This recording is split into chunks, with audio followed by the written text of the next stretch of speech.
"You're not her dad. Don't talk to her."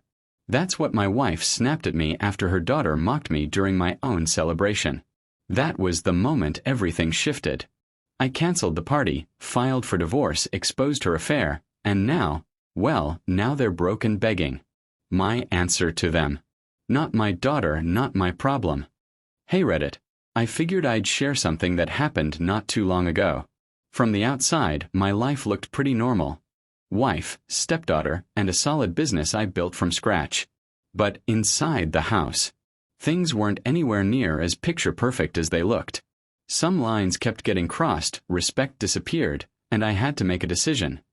Was I going to stay the guy they walked all over, or was I finally going to put my foot down?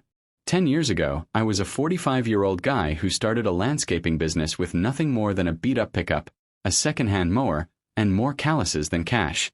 Fast forward, I'd built that hustle into a full fleet of trucks, crews running commercial contracts, and I didn't touch a mower anymore, unless I actually felt like it. 10 years of sweat, dirt, and turning people's yards into golf course quality lawns. So yeah, hitting that 10-year mark meant a lot to me. We threw a celebration at my house. My parents came, siblings, even cousins. I grilled steaks, set up tables, laid out enough food to feed an army. The whole night was supposed to be about what I had built. My brother even raised his glass and said, "To the one who actually made it further than any of us." Everyone clapped and cheered, and I'll admit it felt good. But of course, leave it to my stepdaughter to try and tear me down. She sat there at the table, nails clicking against her phone screen, not even looking up. My mom, just being polite, asked her, "So, what are you planning on studying at university?" Without even glancing up, she said, "I don't know. Something useful. I'm not going to end up cutting grass my whole life." The whole table went silent. My fork froze halfway to my mouth.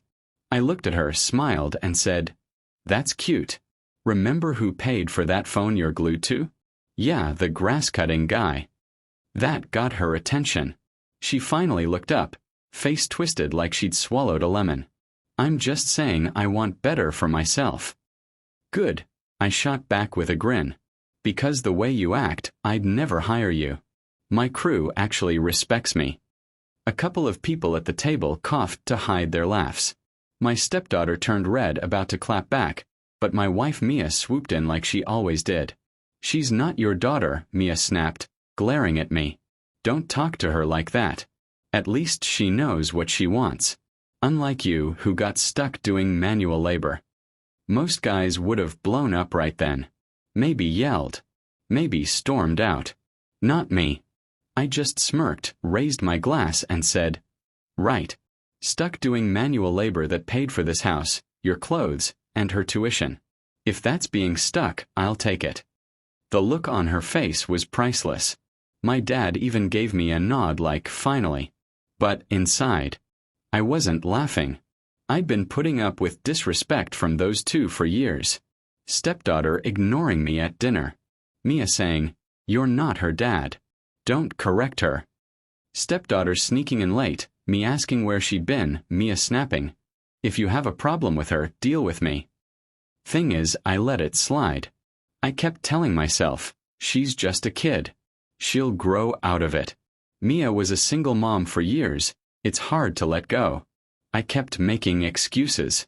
But hearing both of them humiliate me on my night, in front of my family, after 10 years of busting my ass, that was it. That was the moment I flipped the switch. I didn't slam my fist. Didn't raise my voice. I just sat there, ate my steak, cracked jokes with my brother, and pretended like it didn't bother me. I wasn't about to give them the satisfaction of seeing me mad. But what I was really doing was planning. See, I'm not the kind of guy who reacts right away. I don't swing wild. I aim. And that night, I decided I was done letting them treat me like some fool. By the time dessert hit the table, I already knew exactly what I was going to do. If I wasn't her father, fine. But they were about to learn real quick who the provider was. And when the provider pulls the plug, things get dark fast. After everyone left, Mia had the nerve to act like nothing had happened. She cleaned dishes, kissed me on the cheek, said goodnight like she hadn't just cut me down in front of my family. Like her daughter hadn't basically called me a loser. I just told her good night and went to bed calm, controlled, because tomorrow morning I wasn't going to work. I was going to start digging. I wanted to know exactly what I'd been funding in my own house. I wanted to know where every dollar of my hard-earned landscaping money was really going. And I wanted to make sure the next time my stepdaughter opened her mouth to disrespect me, she'd choke on the reality of who actually held her future in his hands. This wasn't revenge. Not yet. This was setting the stage. If they thought I was just the grass-cutting guy, fine. I was about to show them what happens when the grass-cutting guy stops paying for everything. And when I was done, they wouldn't just regret disrespecting me at dinner. They'd regret ever underestimating me at all. The next morning, I didn't load up the truck. Didn't call the crew. Work could run itself for a day. I had something more important. I sat at my desk, logged into the bank, and started digging. If my money was the only reason Mia and her princess thought they could run their mouths, I wanted to see exactly how much of my money had been fueling their little empire. I always kept a close eye on the business accounts. But the personal ones? I'd trusted Mia to handle those. She'd always told me, "You focus on work, I'll take care of the bills." Yeah, I was about to see what that really meant. Scrolling through the last few months, I saw the usual stuff.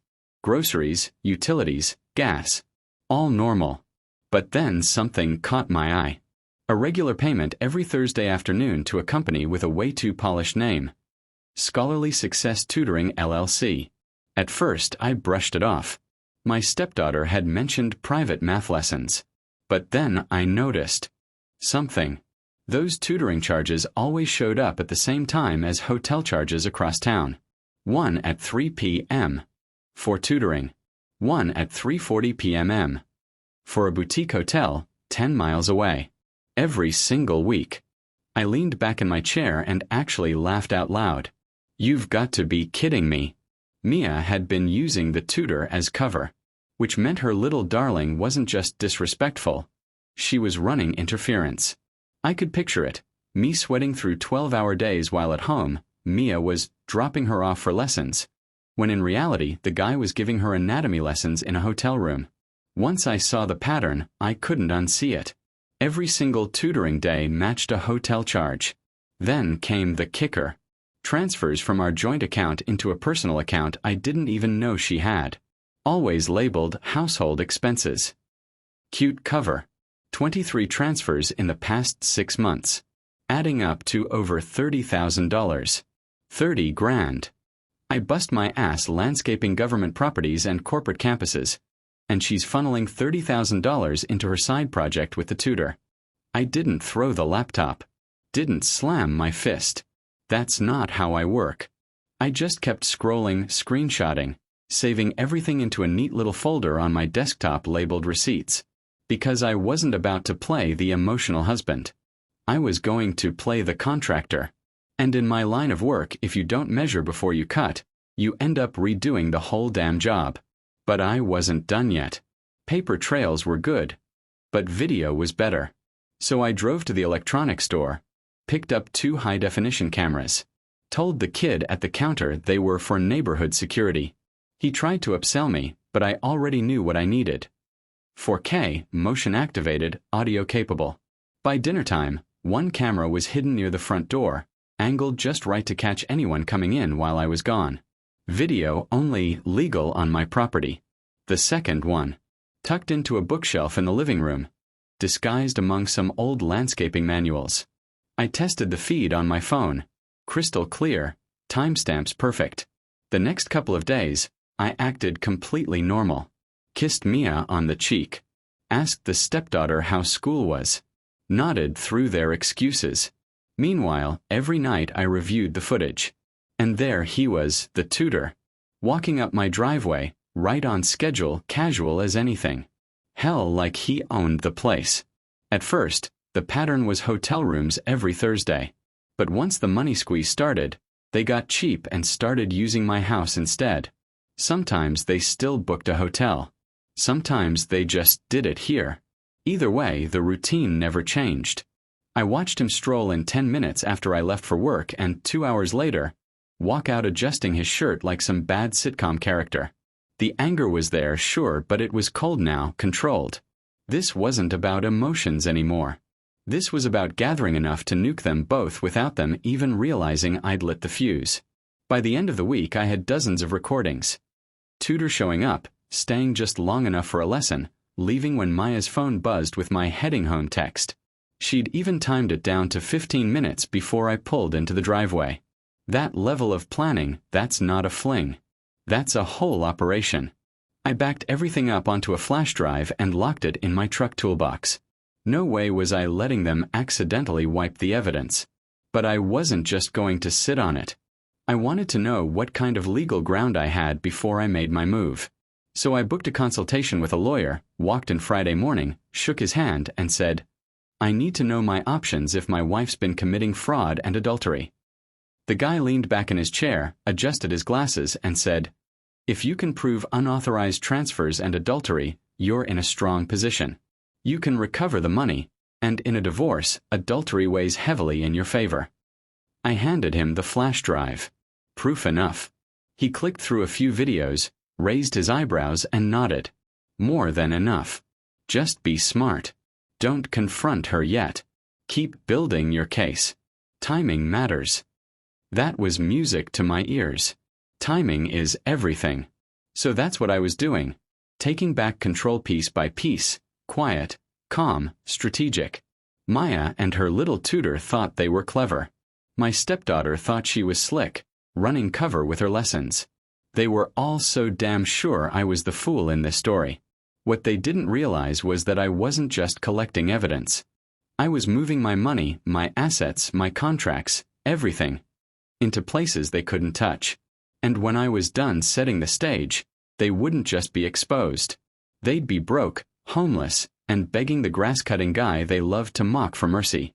Spoiler: mercy isn't on the menu. The next step wasn't to confront anyone.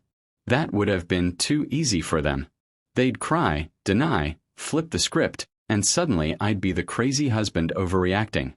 No, I wanted them comfortable, cocky, thinking they were still getting away with it. That's when people slip. That's when the hammer drops hardest. First move, the credit cards. Maya and her princess both had supplementary cards tied to my account. Swiping for shopping trips, dinners, clothes, school supplies that somehow cost $600 at the mall. I logged in, clicked a few buttons, and poof, canceled. Done. But instead of warning them, I set up the cover story. I called the bank and flagged suspicious transactions. The rep said they'd freeze the cards and send replacements. Perfect. Later that night, Maya called me from a restaurant bathroom. Furious.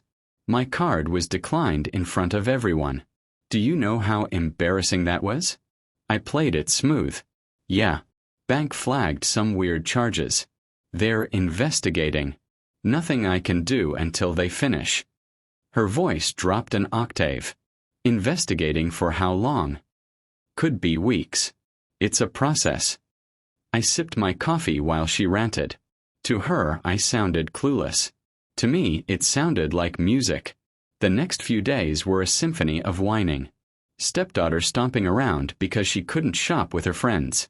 Maya pacing on the phone, snapping at me about responsibilities. And me. I just nodded, sighed, and said, "Bank's still looking into it. We have to be patient." Second move, the car. The stepdaughter had a shiny little sedan she treated like her throne. Guess who made the payments? Exactly. I checked the balance, called a guy I know, and within 24 hours the car was gone. Sold clean, signed off. When she noticed, the meltdown was Oscar-worthy. "You sold my car. That's mine." "No," I corrected, calm as a judge. "It was mine.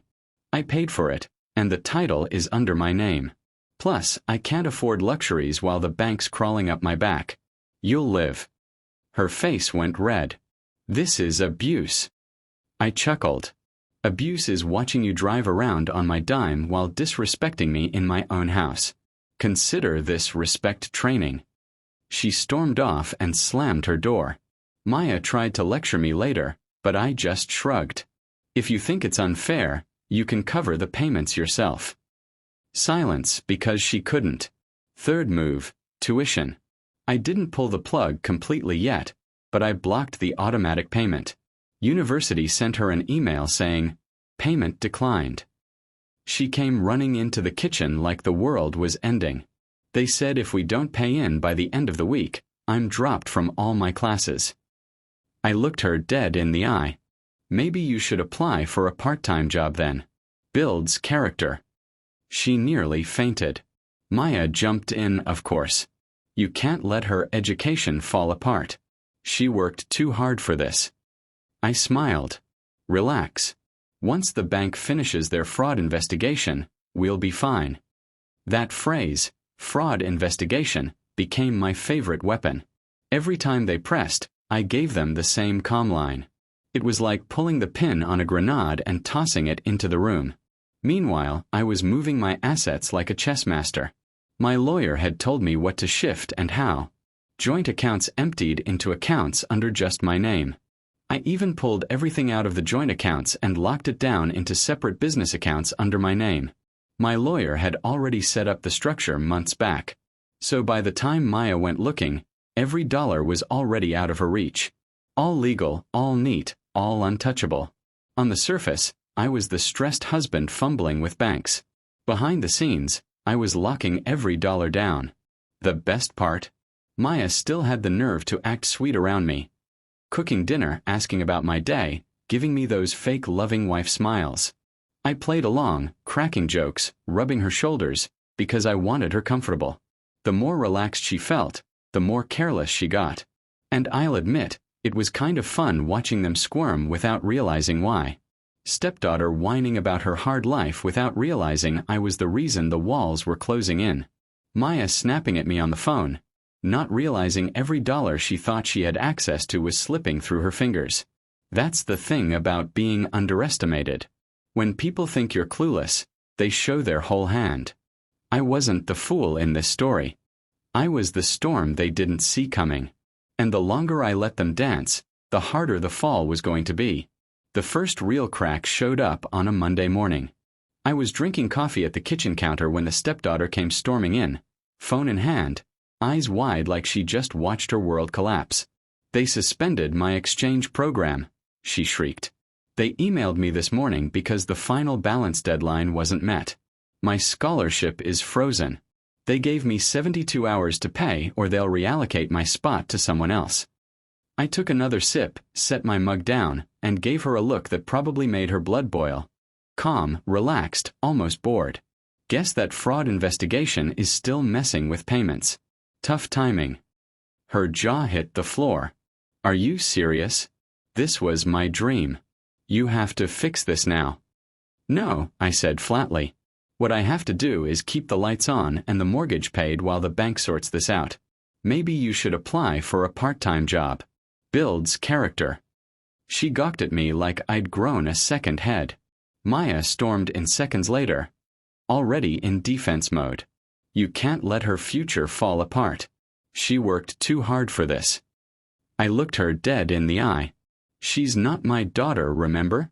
You made that clear. So her education abroad isn't my responsibility. The silence that followed was glorious. Mia's mouth opened, closed, then opened again like she was searching for a script and lost her place. "Don't you dare use that against me," she hissed. I leaned back in my chair and smirked. I didn't use it against her. I just repeated it.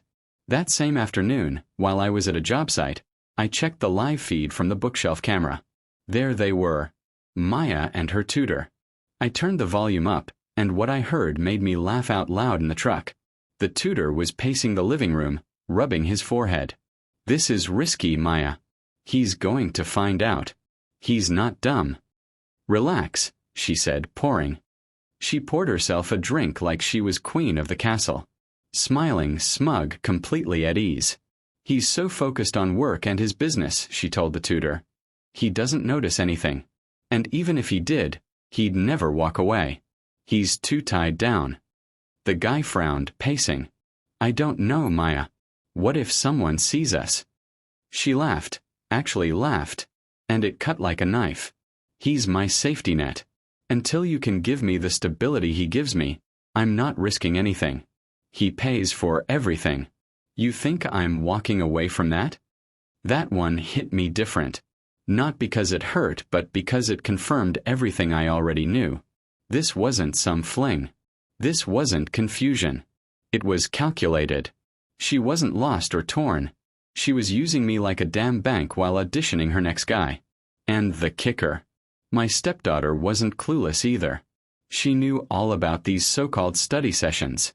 She was the alibi. She played her role while her mom played me. The tutor asked, voice low. So what am I then? You're the one I actually want to be with, Maya said. But until you can step up, I have to keep things as they are. He's financially stable. That's not something you just throw away. I froze the video right there. Her face, mid-smirk, staring back at me. I shook my head. That was it. If I needed motivation, I had it now. She'd flat out admitted I was nothing but her plan B. The backup generator she kept running until her knockoff man could afford her lifestyle. Funny thing. By the time she said it, most of my assets were already gone, tucked away where she couldn't touch them. She thought she had a safety net. Truth was, it wasn't even there anymore. That night, I sat in my office on the phone with my lawyer. Once you file, he told me, she'll fight dirty. But if your accounts are already moved and your evidence is airtight, she walks away with nothing but what you let her.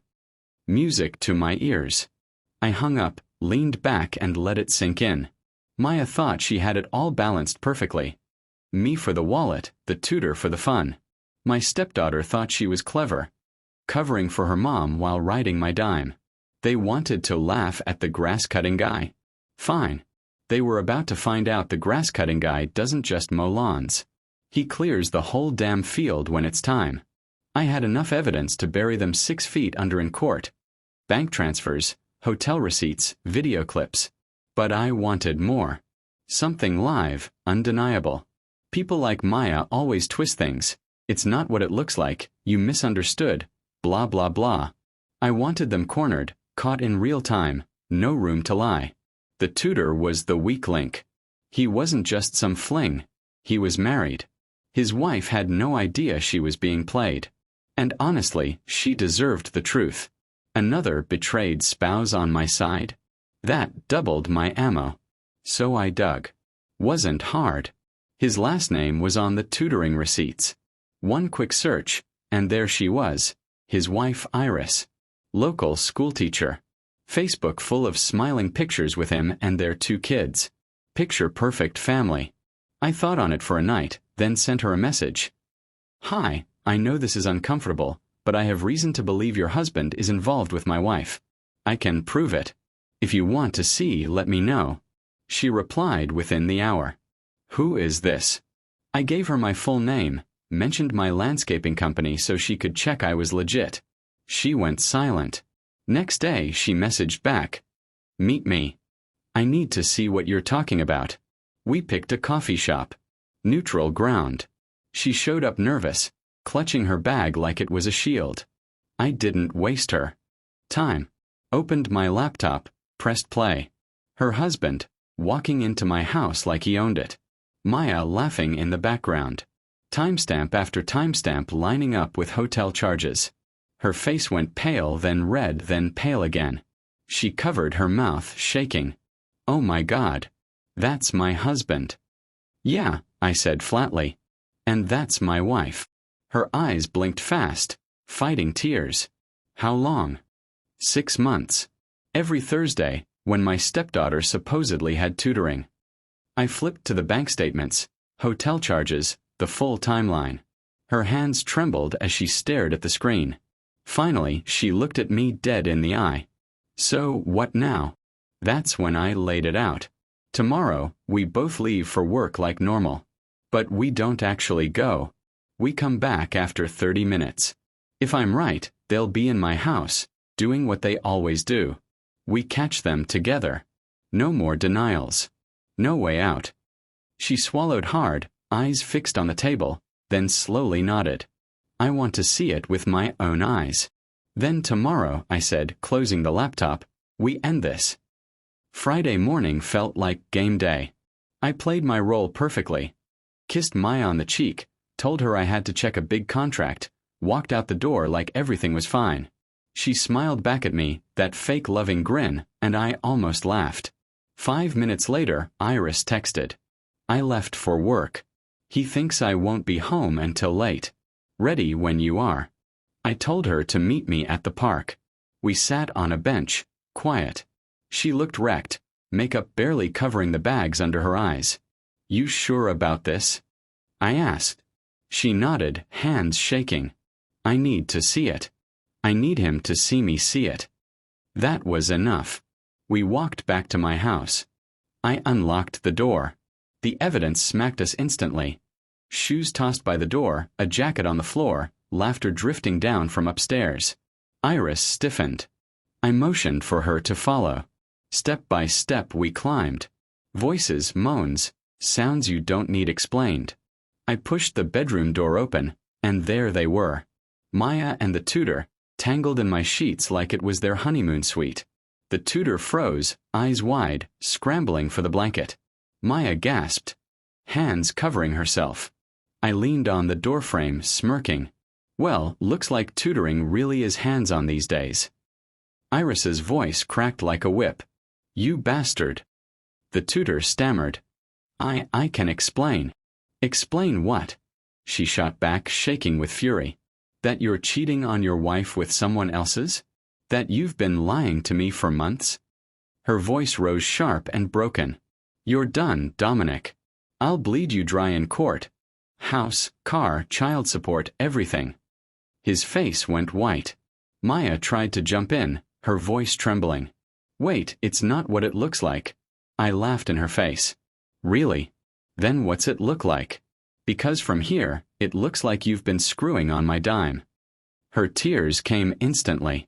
Please, just let me explain. I pulled a folded paper from my jacket and tossed it onto the bed. No need. That's a temporary court order for exclusive possession of the house. My lawyer filed it this morning.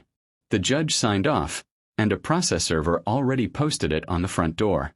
You've got 48 hours to be gone. Her hands shook as she picked it up. You can't. It's my house. My money. My rules. And you broke every one of them. Just then, my stepdaughter showed up in the doorway, face pale.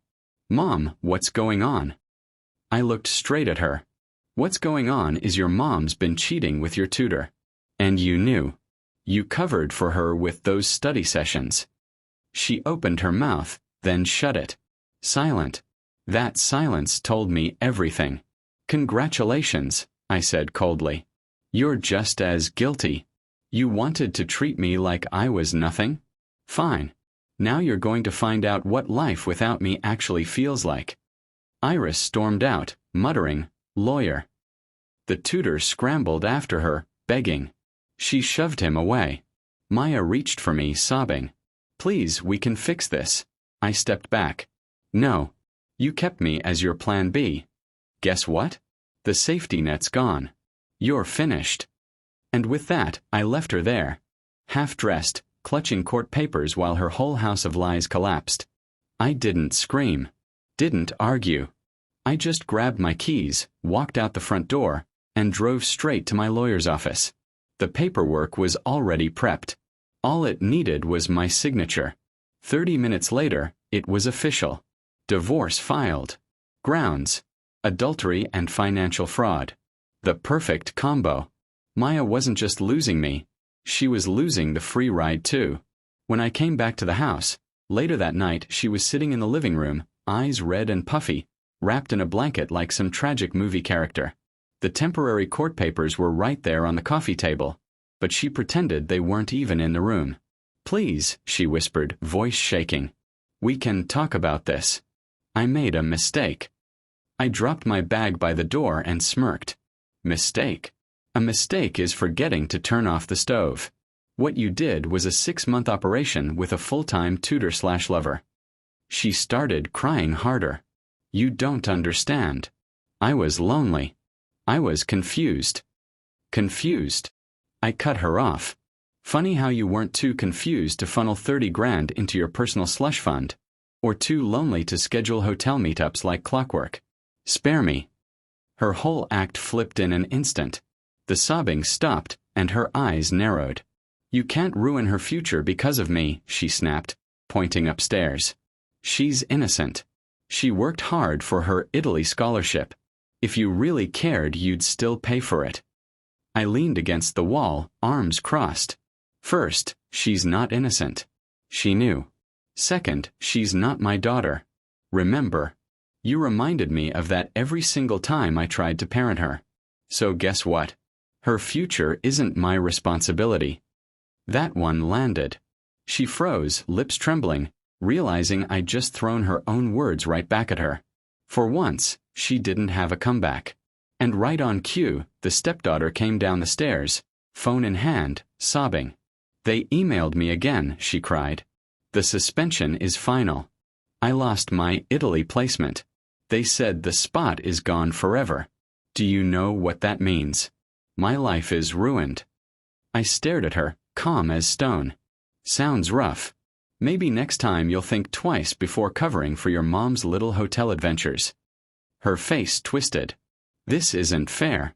You can't do this to me. I shrugged. Fair would have been me getting the respect I earned in my own house. Instead, I got mocked at my own dinner table. Actions have consequences. Welcome to adulthood. She broke down completely, wailing as she ran back upstairs. Maya lunged forward, desperate. Please, I'm begging you. Think about her future. Don't punish her for my choices. I shook my head. Her future was already ruined by you. You gambled her Italy dream for some extra tutoring hours in a hotel. Own it. Maya collapsed back into the couch, sobbing again, switching back to victim mode. I didn't stick around to hear it. Meanwhile, Iris didn't waste time. The morning after the sting, she filed for divorce from the tutor and went nuclear. Her lawyer started drafting motions for child support. The house, the car, the whole package. She even showed the videos during her consultation. Over the next few weeks, the fallout snowballed. Parents started whispering. The school district got wind. And by the end of the month, Mr. Role Model was quietly asked to resign. I'll admit, watching his life unravel piece by piece was satisfying. He didn't just lose me as his cover. He lost his wife, his home, and eventually his job. That's what you get when you play Teacher of the Year in someone else's bed. Back at my house, the move-out clock on the court order kept ticking. Maya and her daughter packed in silence. Angry tears and slamming doors, the soundtrack of their last days under my roof. They shot me dirty looks every time I walked by, but none of it mattered. I'd already moved every cent into accounts she couldn't touch. Every truck, mower, and tool in my business was already titled under my company. I just made sure the paperwork was current. She had nothing left to grab at. Where are we supposed to go? She demanded one night, dragging boxes across the floor. Not my problem, I said casually. You had a plan B, remember? Go live with your tutor. Her jaw tightened, but she didn't answer. Probably because she already knew Iris had him by the throat. By the final night, the house felt dead. No more fake smiles, no more pretending. Just two freeloaders realizing the free ride was over. And me. I didn't even sleep there. I booked a hotel across town, treated myself to room service, and slept like a king while they packed. Because when a storm passes, you don't stick around for the mess. You let the wind clear the field. Then you come back to claim what's left. 2 days later, I unlocked my front door. The place was empty. Boxes gone, closets cleared. For a second, I half expected to see the living room trashed. Spray paint on the walls, broken dishes everywhere. But no, it was spotless. Not because Maya suddenly found respect, but because she knew better. With the kind of evidence I had, if she damaged a single thing, she'd be handing me another lawsuit on a silver platter. I walked through the quiet house, my boots echoing on the hardwood. No more perfume lingering in the air. No more whining about money. No more fake affection. Just peace. And it didn't take long for justice to roll in. The civil suit didn't drag on forever, but it wasn't overnight either. Within a couple of months, we had our day in court. The judge didn't even blink when my lawyer laid out the evidence. 30 grand siphoned into her secret account, unauthorized transfers labeled as household expenses, all while she played hotel roulette with the tutor. The ruling was brutal. Maya had to pay back every cent plus interest and legal fees. By the time it was over, it cost her close to $40,000. Watching her face in court, worth every penny I spent on lawyers. She wasn't crying because of the divorce or the affair being exposed. She was crying because she'd lost her golden goose. Meanwhile, her daughter's scholarship to Italy, the one she wouldn't shut up about, was dead and buried. I didn't pay a dime. The program replaced her spot, and she had to sit at home watching her dream disappear. A week later, I got a text from an unknown number. "I'm sorry. I made a mistake. Please help me restart my scholarship. I promise I'll pay you back when I graduate." I read it twice, smirked, and deleted it. No reply.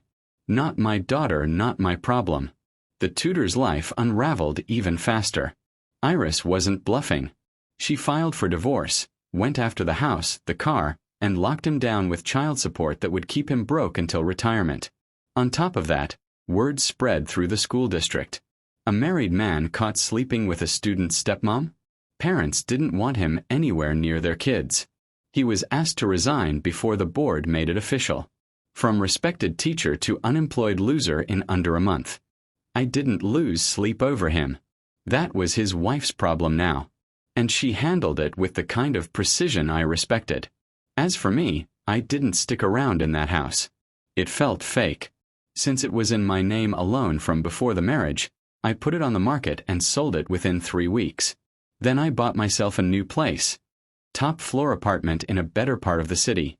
When I walked into that apartment for the first time, it hit me. I'd been living with anchors tied around my ankles. And now I was finally free. Business was booming too. With no more leeches draining my accounts, the numbers looked better than ever. I started scouting locations for a third branch of the company. 10 years ago, I was just a guy with a truck and a mower. Now, I was running one of the biggest landscaping outfits in the region. Funny how cutting out dead weight makes everything grow faster. One evening, I stood in my new place, looking out at the city skyline, whiskey glass in hand. Yeah, I treated myself this time. My phone buzzed. It was a case docket update Iris had forwarded me. She'd taken the house, custody of the kids, and the tutor was officially back living with his parents again. The guy went from playing professor in hotel rooms to begging his mom for laundry money. That's when it hit me. Maya and her daughter thought I was just some grass-cutting guy. Disposable. Easy to mock.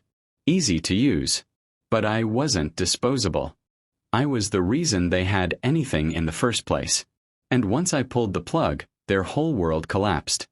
I didn't just survive what they threw at me. I turned it into a win. My house, my money, my future. All intact. Their dreams gone, their reputation shredded. And me. I wasn't bitter. I wasn't broken. I was sharper, freer, and more successful than ever. Sometimes life doesn't need revenge speeches or dramatic endings. Sometimes it's as simple as taking back what's yours, shutting the door, and moving on without a single glance behind you. Because in the end, the guy they laughed at for cutting grass was the one who cut them out of his life completely. YouTube just dropped this new hype feature. If you're hooked on this story, smash that hype button. It tells YouTube this video deserves to blow up and it keeps even crazier stories coming your way.